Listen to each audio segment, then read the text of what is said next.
Bab 475, Bai Wei. Senior, yang di belakang adalah tokoh klan Sang. Itu bukan tempat yang bisa dimasuki seseorang begitu saja, jadi akan ada orang yang berpatroli. Sebelum Li Danan selesai berbicara, gelombang riak biru muncul dari udara tipis dan menyebar ke arah Wang Lin. Pendatang, berhenti. Suara dingin dan arogan datang dari kehampaan. Ekspresi Wang Lin tetap tenang saat dia mengangkat tangannya dan dengan santai melambaikannya. Angin embusan tiba-tiba muncul, menciptakan lengkingan tajam saat melaju menuju riak biru. Suara itu tiba-tiba menjadi lebih tinggi, tetapi ketika embusan angin mendekat, riak biru itu runtuh. Cahaya biru dengan cepat berkumpul kembali 100 kaki dari Wang Lin menjadi seorang pemuda berbaju biru. Dia menatap Wang Lin dengan ekspresi jelek. Mata Li Danan berbinar. Dia sudah lama berada di kota Mingmei dan datang ke bagian utara 2 kali sebelumnya.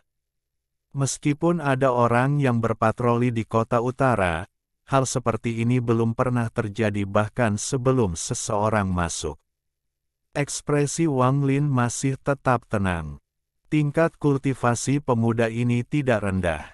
Meskipun dia tidak pada tahap transformasi jiwa seperti Wang Lin, dia setengah langkah ke dalamnya dan sedang dalam proses menyerap energi spiritual surgawi. Orang ini memiliki energi spiritual surgawi yang cukup untuk mencapai tahap transformasi jiwa, tetapi dia memutuskan untuk menggunakan metode kedua untuk menerobos seperti yang dilakukan Wang Lin. Akibatnya, begitu dia memiliki cukup giok langit dan menerobos, perkembangannya melalui tahap transformasi jiwa akan jauh lebih mudah. Pemuda ini memandang Wang Lin, dengan dingin mendengus, dan berkata, "Enyahlah." Sedikit rasa dingin muncul di mata Wang Lin dan dia maju selangkah. Setelah menyatu dengan tubuh aslinya dan bertarung dengan Si Tunan selama sebulan, pengalaman tempurnya meningkat pesat. Sekarang dia terlalu cepat. Dalam sekejap mata, Wang Lin melintasi 100 kaki. Dengan satu pukulan, tinjunya menciptakan kekuatan yang besar. Tidak ada dentuman sonik, tetapi retakan yang tak terhitung jumlahnya muncul di udara seolah-olah ruang itu runtuh. Ekspresi pemuda itu sangat berubah. Dia tidak berpikir seorang pembudidaya transformasi jiwa tahap awal dapat melakukan pukulan yang begitu kuat. Serangan semacam ini adalah sesuatu yang bahkan perlu dilakukan oleh kultivator transformasi jiwa tahap awal puncak untuk meniadakan, dan jika ada kesalahan, mereka akan terluka parah. Dia ingin mundur, tapi tubuhnya sepertinya dibatasi oleh kekuatan tak terlihat dan dia tidak bisa bergerak sedikit pun. Dia hanya bisa menyaksikan tinju tumbuh lebih besar di hadapannya. Setetes keringat dingin menetes dari ujung hidungnya, tapi matanya masih tenang tanpa sedikit pun kepanikan. Dia jelas tahu tingkat kultivasi Wang Lin, namun dia berani bertindak begitu arogan. Ini berarti dia memiliki metode kultivasi yang luar biasa atau status yang luar biasa. Berhenti. Suara samar datang dari toko ketiga diikuti dengan lampu hijau. Di dalam lampu hijau hanya ada sebuah cangkir teh, tetapi ia terbang dengan kecepatan yang tak terbayangkan dan dipenuhi dengan energi spiritual surgawi. Mata Wang Lin berbinar, tangan kirinya membentuk segel dan energi spiritual surgawi berkumpul di ujung jarinya. Dia menunjuk ke cangkir dan menggambar lingkaran sambil berkata, "Rotasi bintang." Saat jari Wang Lin bergerak, busur itu mulai mengeras hingga menjadi lingkaran. Setelah lingkaran itu selesai, itu melesat ke arah cangkir teh. Kecepatan cangkir teh melambat dan arahnya berubah seiring dengan perputaran lingkaran. Pada akhirnya, Itu melengkung di sekitar Wang Lin. Suara kejutan datang dari dalam toko. Tinju kanan Wang Lin bergerak secepat kilat dan mendarat di angkasa di depan pemuda itu.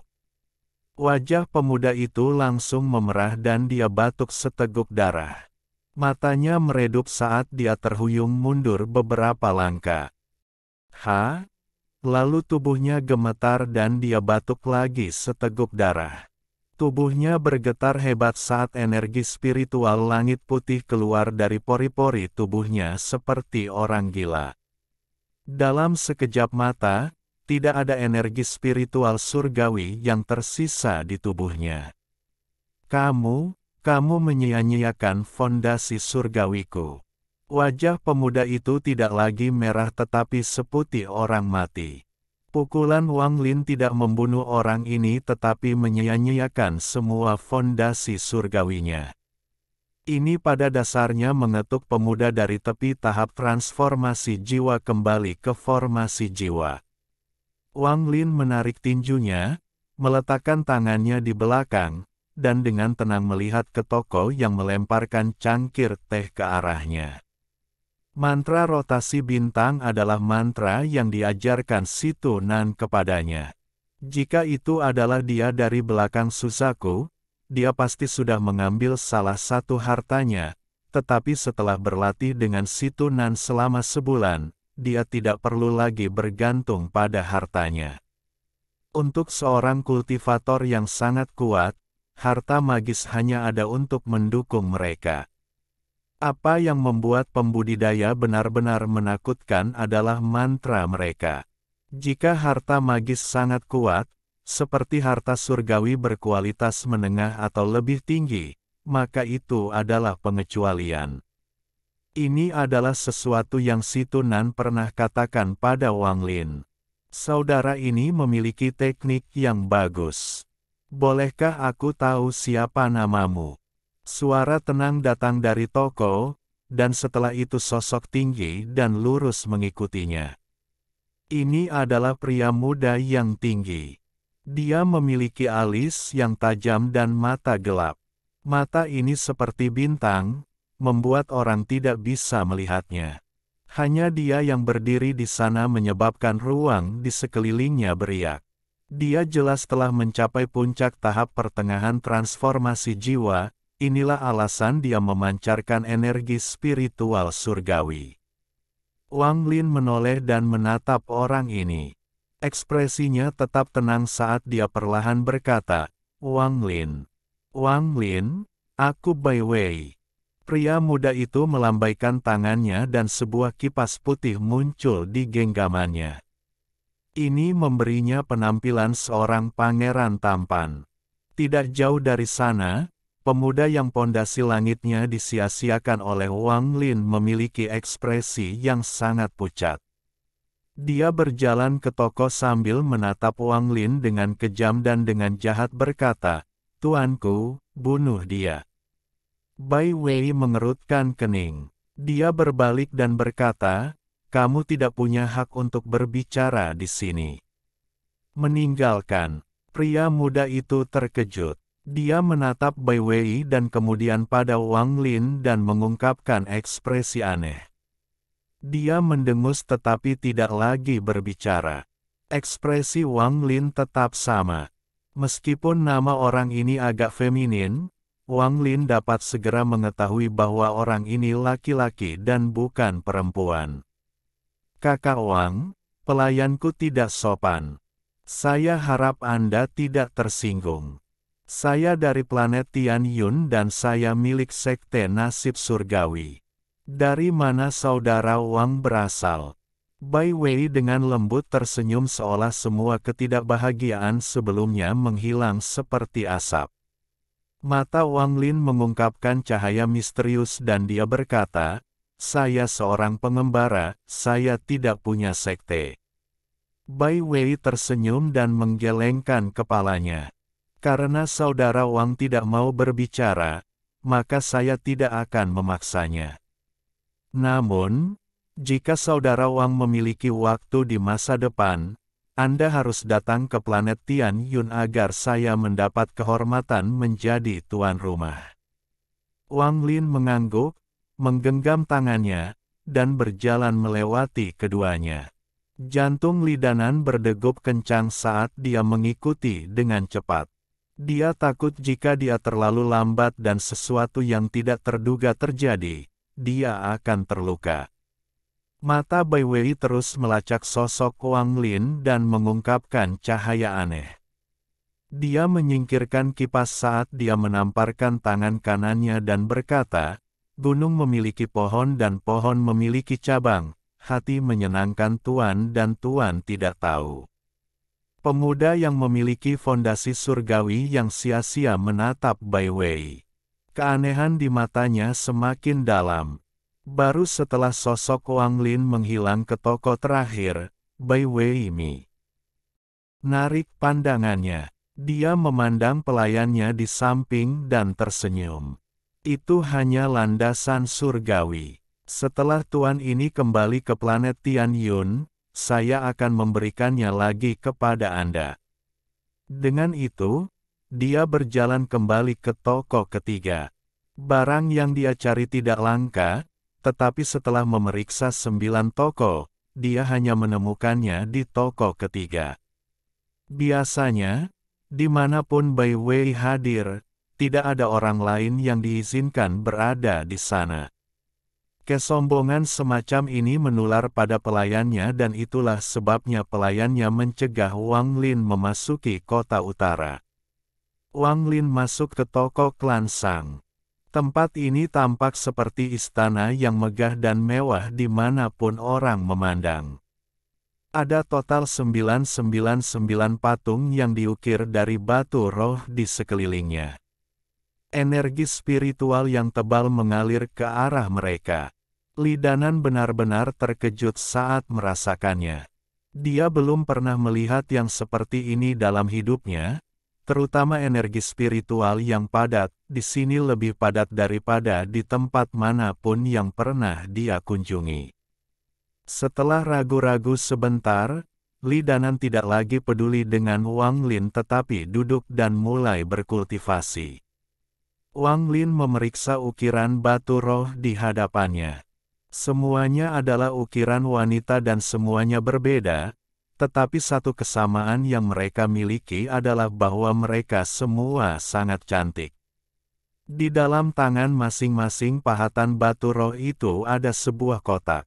Di dalam kotak itu ada harta ajaib, pil, dan apapun yang dapat Anda pikirkan.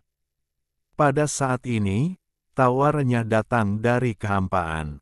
Tak lama kemudian, seorang wanita menggerahkan dan cantik turun dari tangga. Matanya memandang ke arah Wang Lin. Wanita ini mengenakan gaun seputih salju dengan 9 bunga mandara yang disulam di tepinya dengan benang perak. Kontras dengan gaun seputih salju membuatnya sangat eye-catching. Rambut hitamnya yang seperti sutra dengan santai mengalir di belakang kepalanya. 3 jepit rambut kristal ungu muda mengangkat rambutnya, hanya menyisakan 2 helai rambut ungu yang bergoyang lembut tertiup angin. Ada 3 potong tipis, seukuran kelingking dari aksesori ungu samar yang setipis sayap jangkrik di bawah mata kirinya. Cahaya yang memantul dari mereka membuatnya seindah lukisan. Rekan kultivator, selamat datang di toko klan Sang. Suara wanita itu seperti kicauan burung penyanyi. Kecantikan wanita ini mutlak, tapi yang menarik perhatian Wang Lin adalah aksesori tipis di bawah mata kirinya. Dengan wawasannya, dia secara alami dapat melihat bahwa aksesori tipis itu adalah harta ajaib. Bahkan 9 bunga mandara juga merupakan harta magis yang sangat langka. Bahkan 3 jepit rambut di kepalanya adalah harta magis. Tubuhnya dipenuhi dengan harta magis. Itu memang menunjukkan betapa kayanya tempat ini. Wang Lin tidak membuang waktu dan dengan tenang bertanya, apakah toko ini memiliki tinta salju? Bab 476. Perjalanan Solo. Setelah meninggalkan toko, Wang Lin memberi Li Danan 10 batu roh berkualitas tinggi dan meninggalkan kota Mingmei. Toko klan Sang memang memiliki tinta salju, tetapi harganya sangat keterlaluan. Wang Lin menghitung bahwa dengan semua batu roh yang dia miliki, dia hanya bisa mendapatkan 2 atau 3 tetes. Harga semacam ini di luar dugaan Wang Lin. Dia tidak mengira bahwa tinta salju adalah bahan berkualitas tinggi di dunia kultivasi. Dewa kuno dapat melakukan perjalanan dari satu planet ke planet lain untuk mencari tinta salju, membuatnya sangat sederhana. Tetapi bagi para pembudidaya, tinta salju terlalu langka. Dari apa yang dia dengar dari wanita itu, tinta salju sangat bagus untuk menyehatkan jiwa seseorang. Jika seseorang memiliki beberapa tetes saat memiliki tubuh, maka kecepatan kepemilikan akan meningkat beberapa kali lipat. Jika seseorang memiliki beberapa di mulut mereka ketika jiwa asal mereka meninggalkan tubuh mereka, maka itu dapat mencegah jiwa asal seseorang dihancurkan bahkan ketika terluka parah. Seseorang setidaknya dapat kembali ke tubuhnya. Mata Wang Lin berbinar, lalu dia menemukan tebing di luar kota Mingmei dan duduk dalam posisi lotus. Rasa ketuhanannya menyebar dan perlahan memanggil si Tunan. Tak lama kemudian, si Tunan merespons. Wang Lin mengirimkan pesan, kota Mingmei, toko klan Sang. Saya ingin tinta salju. Si Tunan mulai tertawa dan kemudian memutuskan sambungan. Ada total 9 kota di planet perdagangan ini. Dalam waktu 3 hari, berita yang mengguncang surga menyebar. Kota surga dan bumi dirampok. Orang ini memiliki wawasan yang sangat bagus dan mengambil semua harta karun berkualitas tinggi. Kebanyakan dari mereka adalah harta utama toko. Bahkan toko-toko dengan latar belakang dirampok. Bahkan rumah tuan kota dirampok. Tidak apa-apa jika hanya satu kota, tetapi dalam 3 hari ke depan, ke-9 kota, termasuk kota Mingmei, dirampok oleh orang misterius ini. Kultivasi orang ini sangat kuat, bahkan ketika diserang oleh banyak pembudidaya, dia tidak punya masalah. Pada akhirnya, 5 kultivator ascendan dari 9 kota berkumpul untuk membunuh orang misterius ini. Pertarungan ini mengejutkan semua orang. Namun, kelima pembudidaya ascendan terpaksa mundur. Dan orang misterius itu pergi dengan tenang. Kekuatan semacam ini hanya dapat diperoleh di tahap ilusori yin, korporeal yang, dan nirvana skrier yang legendaris. Akibatnya, dia bergerak seperti segerombolan belalang, tidak ada yang berani mengacaukannya atau menghalangi dia. Wang Lin duduk di tebing selama 3 hari, memandangi kota Mingmei. Pada malam hari ketiga, Wang Lin menunjukkan senyum tipis saat dia mengeluarkan topi jerami dan meletakkannya di kepalanya. Di kejauhan, sesosok terbang seperti kilat, dan di belakangnya tak terhitung pembudidaya yang tampaknya menutupi langit mengejarnya. Di antara orang-orang yang mengejar, ada 8 orang yang sangat cepat. Mereka menarik di depan orang lain dan terus mengejar. Si Tunan dengan sombong tertawa. Haha, dasar bocah nakal, mengapa kamu mengejar orang tua ini? Aku bukan wanita, ganggu aku dan aku akan mencuri dari kalian semua lagi. Saat si Tunan melewati tebing tempat Wang Lin berada, si Tunan mengulurkan tangan. Kekuatan yang kuat mencengkeram Wang Lin dan Wang Lin bergerak seperti meteor di sebelah si Tunan. Si Tunan menyentuh tasnya dan tertawa. Panen orang tua ini bagus. Mari kita pergi. Dengan itu, Dia dengan cepat terbang bersama Wang Lin. Tetap, kamu pencuri gila. Gelombang raungan marah datang dari belakang si Tunan. Kecuali jika otak orang tua ini rusak, mengapa aku harus dengan patuh tetap seperti yang kalian semua inginkan? Namun, lelaki tua ini akan mencoba untuk belajar dari kalian sekali saja, jadi jangan mengejar, bocah nakal. Si Tunan tertawa terbahak-bahak. Dia bergerak seperti kilat bersama Wang Lin. Mereka menembus atmosfer dan berubah menjadi dua sinar cahaya di kegelapan angkasa. Toko-toko di planet perdagangan ini memiliki latar belakang yang sangat dalam. Jika mereka mengirim beberapa ahli, akan sulit bahkan bagi lelaki tua ini untuk berurusan dengan mereka. Saya mencuri dari mereka dengan cepat sehingga mereka tidak punya waktu untuk meminta bantuan. Ye Wuyu dan aku sering melakukan hal seperti ini di masa lalu. Si Tunan merasa sangat bangga. Setelah mereka memasuki ruang angkasa, Wang Lin mengeluarkan kompas bintang dan mereka berdua segera pergi. Para pembudidaya planet perdagangan mengejar sebentar dan kemudian menyerah.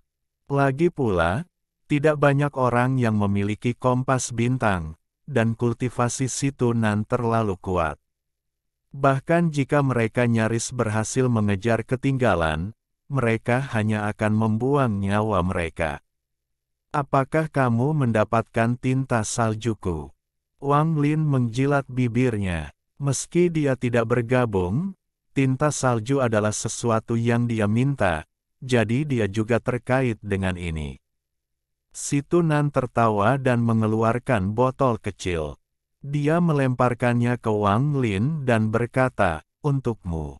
Ada sekitar 2 atau 3 tetes di sana." Setelah melempar botol, si Tunan mulai memeriksa rampasan perangnya.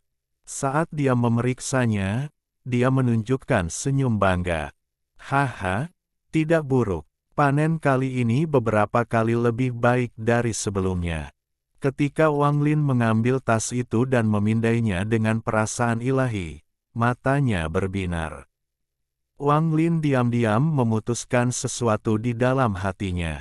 Pencurian seperti ini tidak buruk. Jika saya memiliki kesempatan di masa depan, saya harus mencuri seperti ini juga. Luar angkasa tidak sepenuhnya gelap, terkadang ada banyak lampu dan benda berwarna-warni di ketiadaan.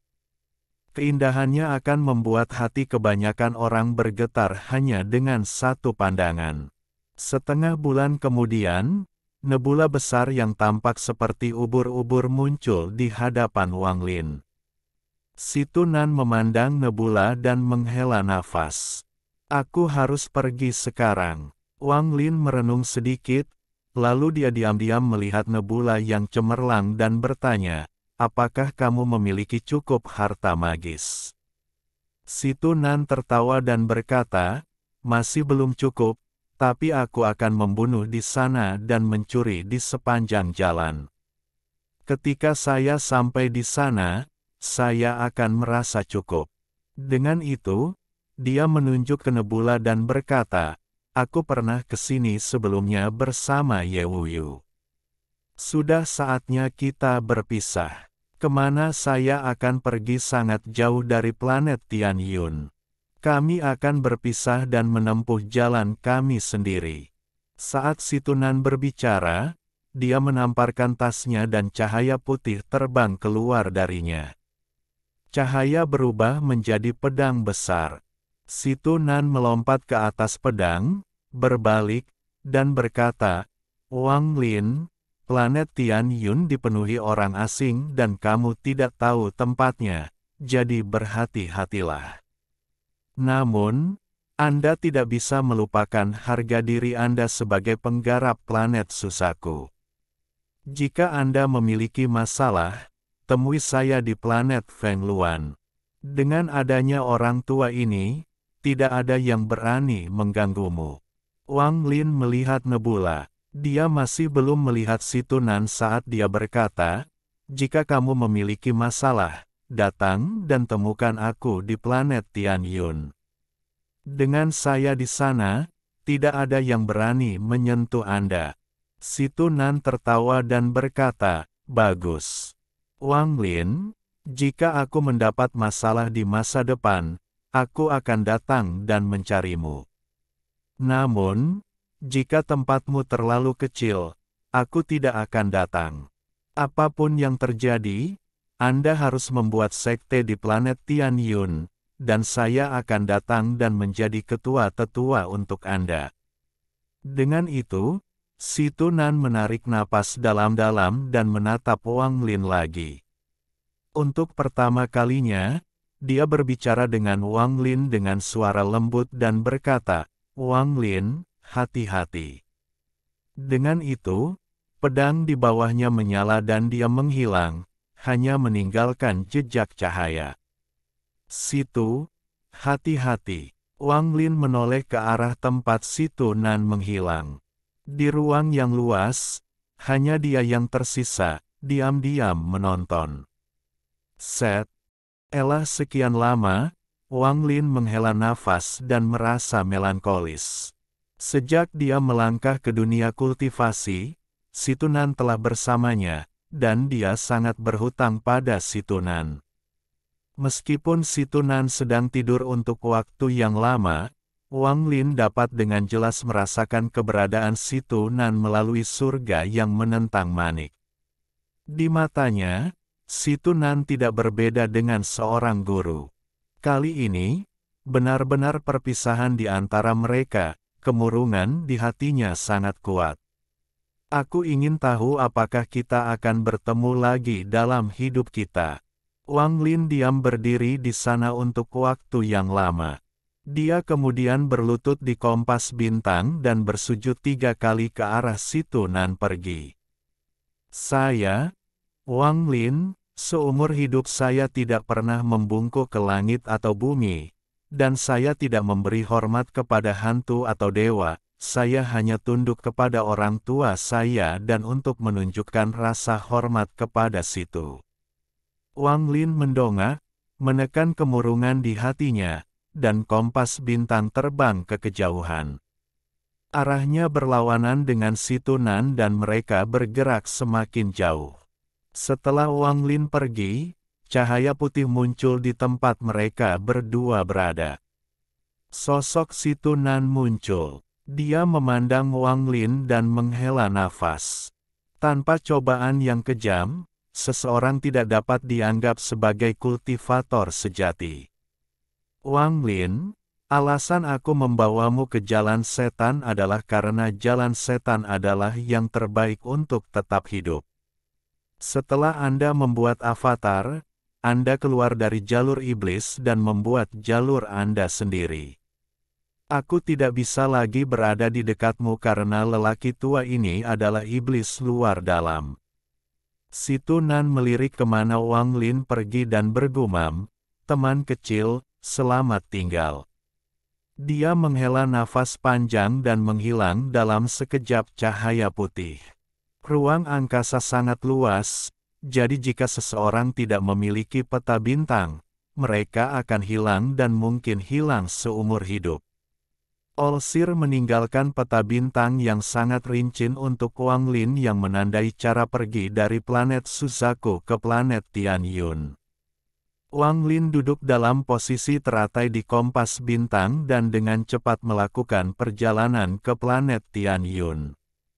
Selama ini, Wang Lin tidak menganggur, dia menghabiskan waktu menggunakan batu kayu kosong dan tinta salju untuk menyempurnakan kompas bintang sekali lagi dengan teknik rahasia dewa kuno. Prosesnya tidak cepat, itu berlangsung sepanjang perjalanan. Kompas bintang sekarang ditutupi oleh lampu hijau. Di dalam lampu hijau, orang bisa melihat cabang yang tak terhitung jumlahnya bergerak dan melengkung di sekitar kompas bintang. Ini adalah zat misterius yang disempurnakan dari batu kayu kosong. Proses ini berlangsung 3 bulan. Waktu 3 bulan hanya cukup untuk penggabungan antara batu kayu kosong dan kompas bintang untuk mencapai penyelesaian kecil. Dewa kuno tidak peduli dengan waktu, jadi ketika mereka memurnikan harta, prosesnya biasanya berlangsung setidaknya 100 tahun. Dewa kuno bintang 9 akan membutuhkan 1000 tahun untuk memurnikan harta karun. 1000 tahun ini akan berlalu secepat jentikan jari seseorang. Wang Lin menghitung dan menemukan bahwa pada tingkat ini, itu tidak akan dilakukan bahkan pada saat dia tiba di planet Tianyun.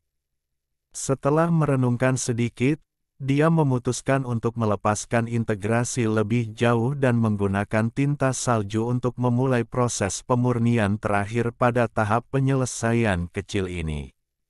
Beberapa bulan lagi berlalu dalam sekejap mata. Pada hari ini. Bab 477. Tiba di Tianyun. Pada hari ini, seberkas cahaya perak terbang melintasi kehampaan. Sinar cahaya perak tampak seperti naga, bergerak melintasi angkasa tanpa halangan apapun. Ada seseorang yang berdiri di atas sinar cahaya perak ini. Orang ini memiliki rambut panjang yang tergerai di belakangnya, sepasang mata bangga, fitur wajahnya tajam, dan pakaiannya berkibar keras seolah ada angin kencang yang bertiup ke arahnya. Kulit orang ini gelap dan memberi orang semangat, itu dipenuhi dengan vitalitas yang dalam. Dia adalah Wang Lin. Perjalanan menuju planet telah berlangsung selama lebih dari setengah tahun bagi Tianyun. Selama setengah tahun ini, Wang Lin banyak berubah. Kulitnya tidak lagi seputih saat di planet Suzaku tapi sedikit lebih gelap. Ini karena kekuatan misterius di antara bintang-bintang. Adapun naga perak, itu adalah kompas bintang setelah disempurnakan. Dengan ingatan Dewa Kuno Tusi, dia menggunakan teknik khusus bersama dengan batu kayu kosong untuk mengubah strukturnya dan menyelesaikan peleburan dengan tinta salju. Semua ini menyebabkan perubahan misterius. Adapun bentuk naga perak, itu adalah makhluk purba bernama Qiu He dari ingatan Dewa Kuno.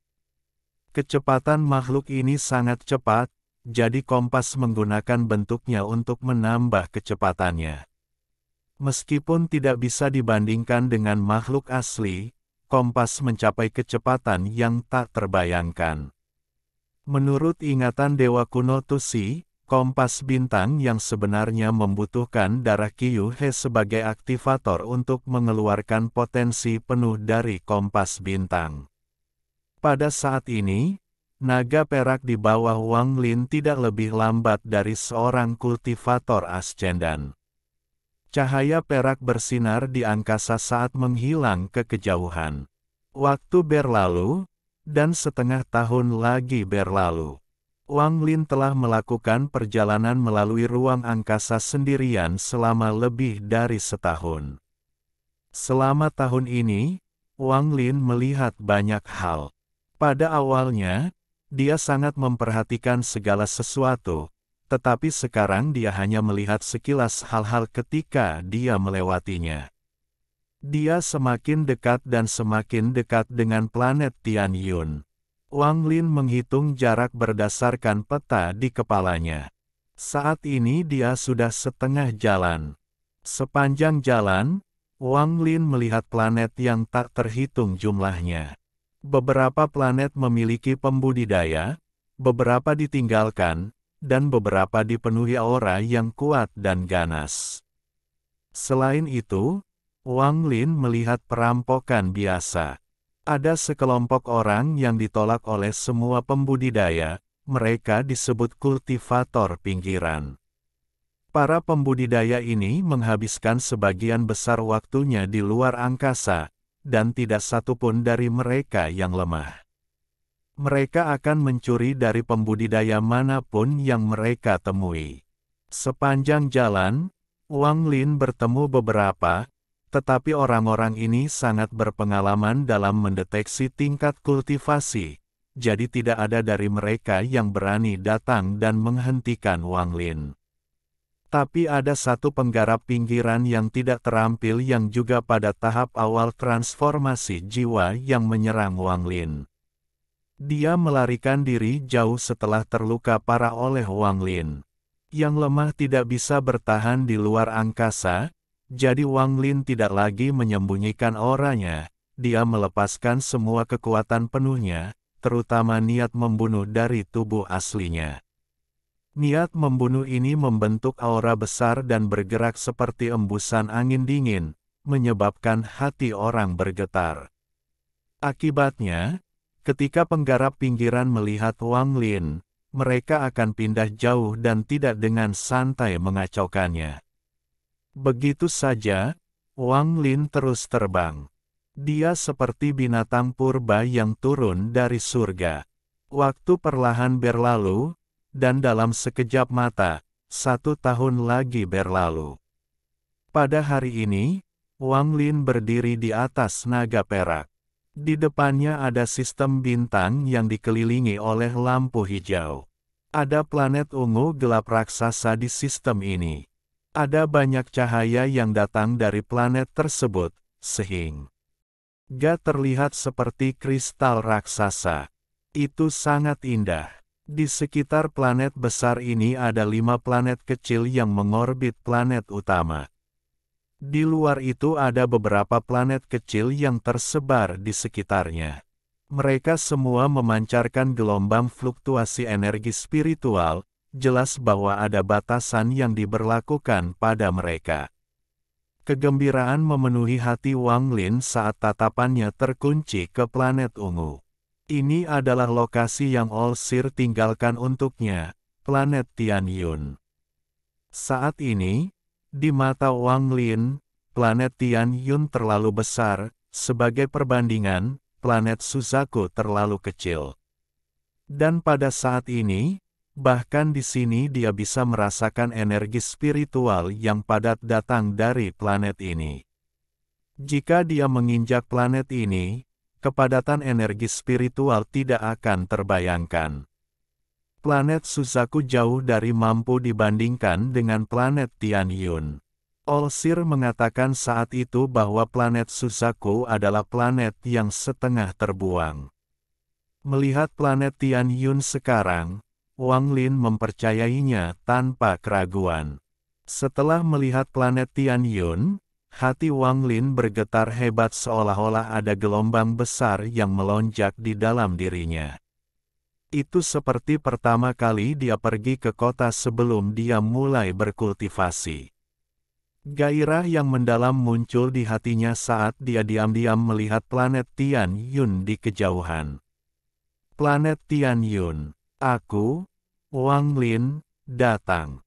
Gumamnya pada dirinya sendiri. Wang Lin menarik napas dalam-dalam tetapi tidak berjalan ke depan, dia benar-benar mundur selangkah.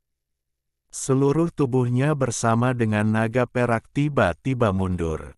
3 hari kemudian, dia tiba di dekat sebuah planet kecil yang sepi. Tubuh Wang Lin bergetar dan tubuh aslinya keluar. Tubuh aslinya terbang begitu keluar. Itu menggali jauh ke dalam inti planet yang sepi dan mulai berkultivasi. Ada banyak pembudidaya yang kuat di planet Tianyun, dan beberapa mungkin menyadari bahwa tubuh aslinya adalah dewa kuno. Untuk jaga-jaga, Wang Lin meninggalkan tubuh aslinya di sini dan kemudian terbang menuju planet Tianyun. Planet Tianyun dikelilingi oleh lapisan gas hijau. Itu tidak padat, tetapi menutupi seluruh planet. Dari kejauhan, planet itu tampak seperti tertutup tirai tipis berwarna hijau. Di dalam kabut hijau juga terdapat bintik-bintik yang berkilauan seperti bintang. Dari planet besar berwarna ungu di tengahnya, energi spiritual dalam jumlah yang melimpah melonjak ke dalam gas hijau, menyebabkannya bergolak dan memperlihatkan pemandangan yang aneh. Wang Lin berhenti di luar gas hijau. Ketika dia melihat gas itu, dia merasakan bahaya. Gas hijau ini mengandung kekuatan penghancur. Jika aku sembarangan menyerang, aku akan terus-menerus diserang olehnya. Aku bertanya-tanya apa peringkat planet ini untuk memiliki formasi yang begitu kuat. Dan 5 planet yang lebih kecil di sekitarnya semuanya memiliki formasi sendiri juga, belum lagi planet yang lebih kecil yang lebih jauh lagi. Saat Wang Lin merenung, matanya tiba-tiba menyala, lalu dia mundur 1000 kaki dan menatap gas hijau dengan ekspresi serius. Gas hijau itu bergerak seolah-olah ada sepasang tangan raksasa yang menggerakkannya. Gas terbelah oleh gaya ini. Pada saat yang sama, seorang pemuda mengenakan gaun hitam keluar. Penampilannya rata-rata dan matanya tenang saat menatap Wang Lin dan bertanya, "Apakah Anda memiliki pesan diplomatik?" Meskipun ucapannya tenang, matanya tenang, dan seluruh orangnya memancarkan perasaan rendah hati. Kombinasi dari semua ini memberi orang rasa arogansi yang bahkan lebih kuat daripada yang ditampilkan secara langsung. Kesombongannya tak perlu lagi diperlihatkan karena sudah terukir di tulang-tulangnya. Wang Lin menatap orang itu dan menggelengkan kepalanya. "Aku tidak punya." Ekspresi pemuda itu tetap sama saat dia dengan tenang bertanya, "Apakah kamu punya undangan?" Wang Lin merenung sedikit dan kemudian menggelengkan kepalanya lagi. Pemuda itu memandang Wang Lin dan perlahan berkata, "Karena kamu tidak memiliki pesan diplomatik atau undangan, silakan pergi." Dengan itu, dia balik dan berjalan kembali ke gas hijau. Saat dia masuk, gas hijau perlahan menutup. Mata Wang Lin berbinar dan dia perlahan berkata, "Saya sedang mencari senior Olsir." Pria muda itu berhenti, lalu dia berbalik dan menatap Wang Lin. Tatapannya menjadi aneh dan setelah beberapa saat dia bertanya, "Kamu berasal dari planet Susaku?" Wang Lin terkejut. Dia menatap pemuda itu dan mengangguk. Pria muda itu mengungkapkan senyuman aneh, lalu dia melambaikan tangannya dan gas hijau di sekitarnya mulai bergolak dengan keras. Itu membentuk tentakel seperti naga yang saling terkait satu sama lain dan menyerbu ke arah Wang Lin. Mata Wang Lin tenang. Dia menyingkirkan kompas bintang dan maju selangkah. Tentakel seperti naga menyatu saat mereka mendekati Wang Lin untuk membentuk pedang terbang hijau. Wang Lin kemudian melangkah ke gagang pedang. "Terima kasih banyak." Ekspresi Wang Lin tetap sama dan dia menggenggam tangannya. Cahaya misterius di mata pemuda itu menjadi semakin kuat. Dia memandang Wang Lin dan kemudian ke gagang pedang sebelum membungkuk dan berkata, "Masuk ke dalam. Senior Olsir telah lama menunggumu." Setelah orang ini selesai berbicara, gas hijau terbelah, membentuk terowongan dalam menuju planet. Tubuh Wang Lin tidak bergerak, tetapi pedang hijau di bawahnya bergerak dan menerbangkannya menuju planet Tianyun. Saat dia terbang, Wang Lin mulai merenung. Orang ini tahu bahwa saya berasal dari planet Susaku dan mengatakan bahwa senior Olsir telah menunggu saya. Bisakah senior Olsir ini benar-benar memiliki mantra yang memungkinkan dia melihat melalui langit dan bumi dan menghitung bahwa saya akan datang? Jika demikian, mantra senior adalah surgawi. Saat Wang Lin merenung, pedang terbang di bawahnya dengan cepat terbang menuju planet Tianyun. Tak lama kemudian, planet Tianyun menjadi semakin besar dan segera, pedang terbang itu menerbangkannya ke planet tersebut. Tekanan angin dari atmosfer berhembus ke wajahnya seperti pisau tajam, tetapi pedang di bawahnya memancarkan cahaya lembut yang menahan tekanan hingga tingkat tertentu. Wang Lin dikelilingi oleh lampu hijau saat ia dibawa melalui atmosfer dalam sekejap dan memasuki planet Tianyun. Dari udara, Wang Lin melihat sebagian besar permukaan planet ini ditutupi oleh tumbuhan ungu. Daun tanaman ini digerakkan oleh angin dan menciptakan gelombang suara gemerisik. Perasaan asing muncul di hatinya. Dia menghela nafas dan dengan cepat terbang ke kejauhan. Pedang yang diciptakan oleh gas hijau tidak berada di bawah kendali Wang Lin, itu terbang sendiri untuk membawa Wang Lin ke sekte takdir surgawi. Titik masuk mereka tidak jauh dari sekte, jadi setelah hanya 3 batang dupa waktu, sekte nasib surgawi muncul di hadapan Wang Lin. Mata Wang Lin menyala, lalu dia melompat dari pedang hijau dan mendarat di tanah. Pedang hijau menghilang dalam sekejap mata. Alhamdulillahi jazakumullahu khairo. Oke, cukup sekian novel kali ini. Mungkin ada kata-kata yang kurang pas, saya minta maaf yang sebesar-besarnya.